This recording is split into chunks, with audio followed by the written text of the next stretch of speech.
Kim paborito si Alexa kaysa kay Janela.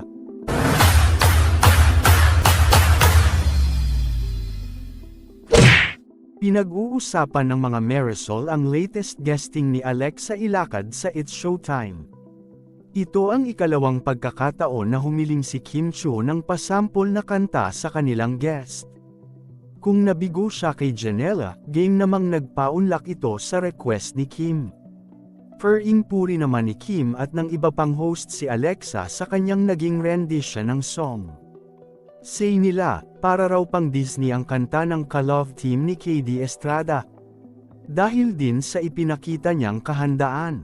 Say ng Kibitzers, minamanok, o paborito na raw ni Kim si Alexa kumpara kay Janela. Ito ang ilan sa kanilang mga hirit. Dahil sa pagiging game ni Alexa, siya na ang darling ni Kim at ng It's Showtime.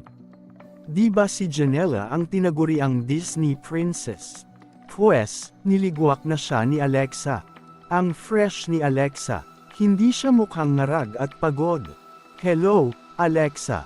Bye, Janela. Kahit ako mamanukin ko yung hindi maarte at propesyonal katrabaho.